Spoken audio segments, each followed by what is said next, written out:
Pagod ka na ba sa paulit-ulit na trabaho na parang wala namang patutunguhan? Yung tipong may talent ka naman, pero laging tinatabi. Kasi ang sabi ng iba, walang pera sa passion. Pero teka, paano kung mali sila? Paano kung yung passion mo ang mismong magpapayaman sa'yo? Karamihan sa atin, lumaki sa ideyang ang tagumpay ay nasa opisina, 8 to 5.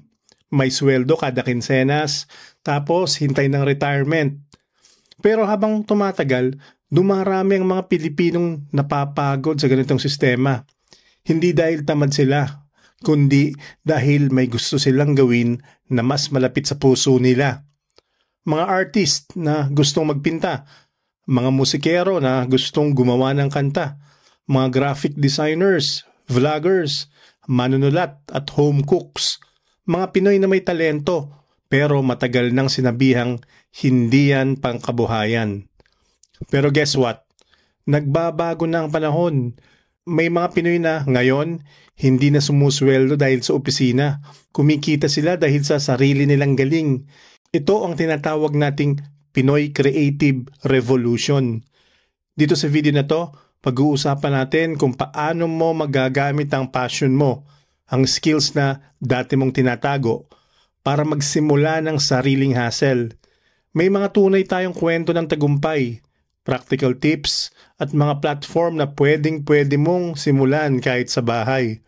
Kung isa kang Pinoy na may talent, may pangarap, at sawang-sawa na sa limitadong kita, ito ang video na ginawa ko para sa'yo. Simulan natin ang revolusyon ng mga malikhaing Pinoy.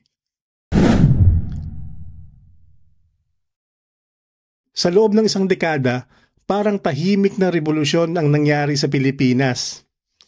Hindi nag-ingay sa kalsada, hindi binalita sa radyo, pero sa loob ng mga bahay, sa mga kwarto, sa mga cellphone, may pagbabago.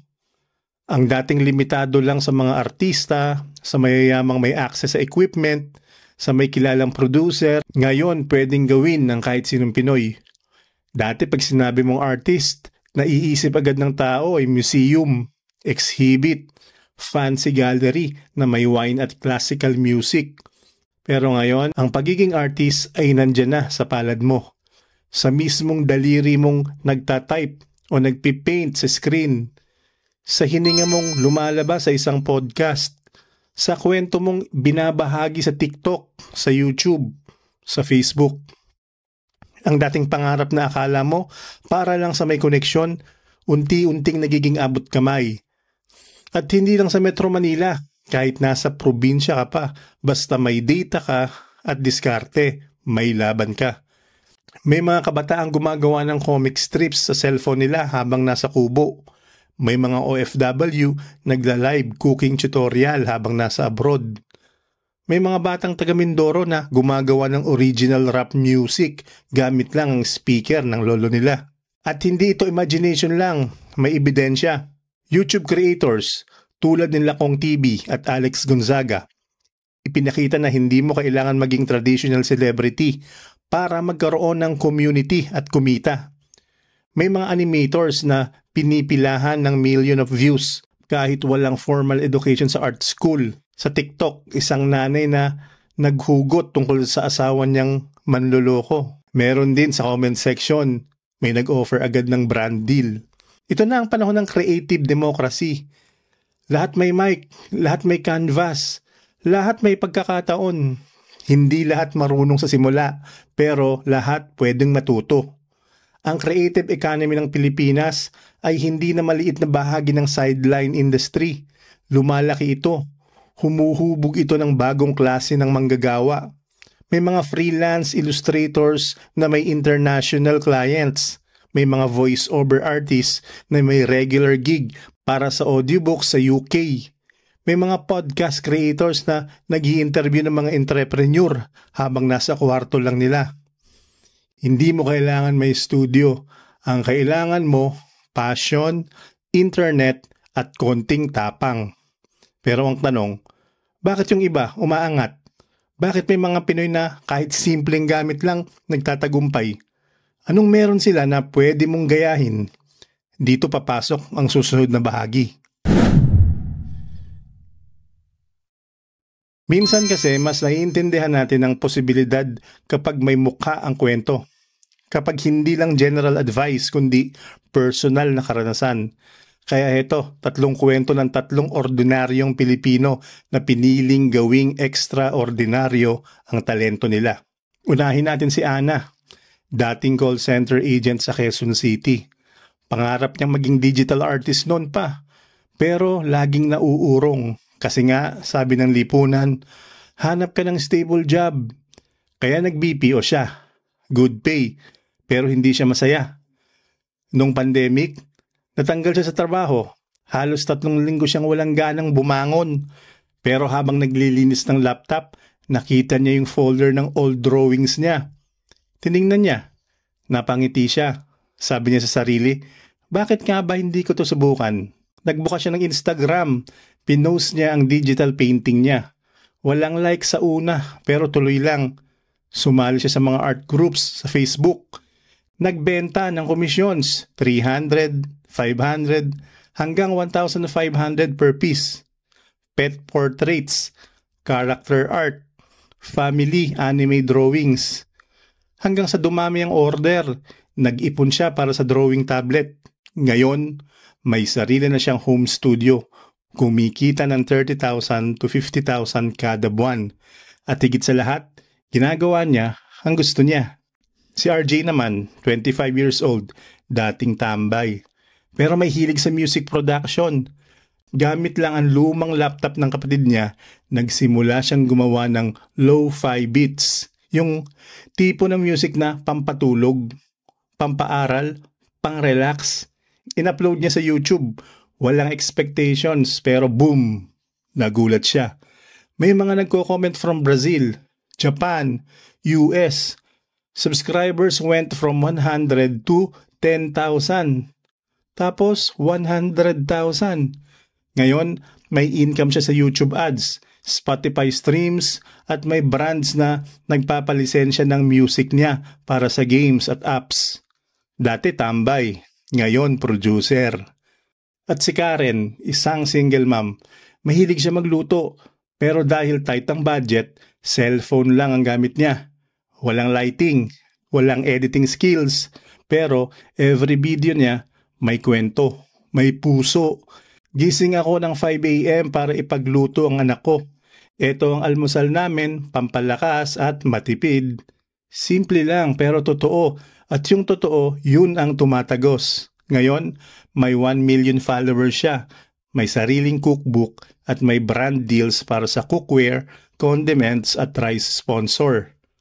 Anong tinuturo ng mga kwento nila? Hindi sila espesyal noong nagsimula, pero ginawa nilang espesyal ang pangarap nila sa pamamagitan ng consistency. Hindi sila nag-intay ng applause, gumawa lang sila at doon nagsimula ang lahat. Now, let's be practical. Kung sinasabi mo sa sarili mong gusto ko rin yan, pero paano ba magsimula? Heto ang kwento ng proseso. Pero hindi ito lecture. Kwento to ng 1,000 creator na nagsimula rin sa tanong na yan. Bago ang lahat, linawin mo muna sa sarili mo. Ano ang gusto mong gawin kahit walang bayad? Ibig sabihin, passion. Kasi kung passion mo, hindi ka agad susuko. Drawing ba? Pagsusulat? Pagsayaw, pag-edit ng videos, pagluluto, pagkwento. Once malinaw yan, next step, ipakita mo sa mundo. Kahit hindi perfect, kahit hindi HD, kahit iilan lang ang views, ang pinakaunang hakbang ng bawat kilalang content creator ay isang post ng walang pumansin, pero pinost pa rin nila. Huwag mong itago sa folder ang mga gawa mo. Huwag mong i-archive agad kapag walang likes. Sa mundong ito, ang visible ay may chance. Third, hanapin mo ang mga kapareho mo. Facebook groups, Discord channels, Reddit subs. Diyan mo makikita ang mga tulad mong nagsisimula, nagkukulitan, nagtuturoan. Doon ka hindi mapag-iiwanan. At panghuli, aralin kung paano ito pagkakakitaan. Pwede kang magbenta ng services, art commissions, video editing, voice overs. Pwede kang gumawa ng mga digital products, ebooks, templates, presets. Pwede kang sumali sa platforms na may monetization, YouTube, Spotify, TikTok. Pwede ka rin makipag-collab sa brands. Pero ang tunay na sikreto, treat your passion like a business. May schedule, may presyo, may tracking. Hindi siya panglibang lang. Ito na ang magiging daan mo sa financial freedom. At wag mo nang hintayin ang perfect time. Alam mo kung kailan yon? Ngayon na. Dahil sa totoo lang, ang perfect ay meet. Ang simula ang mahalaga.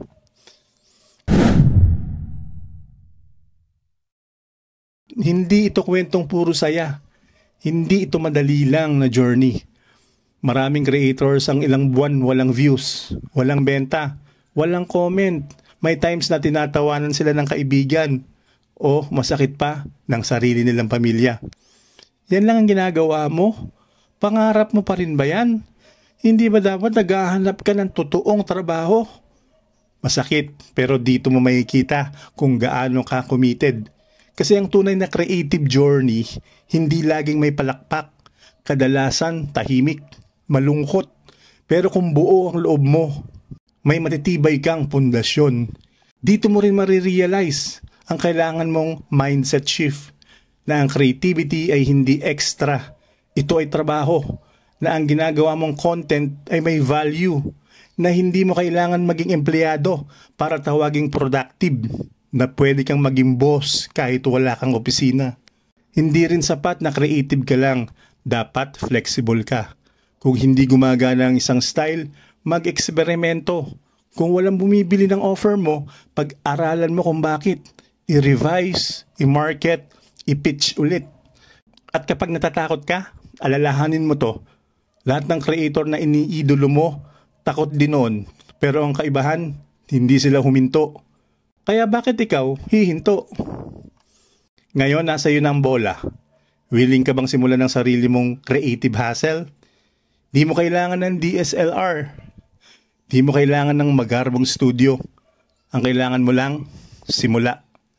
Simulan mo yung drawing, i-post mo yung recipe, i-record mo yung kwento, dahil kung hindi ngayon, kailan pa?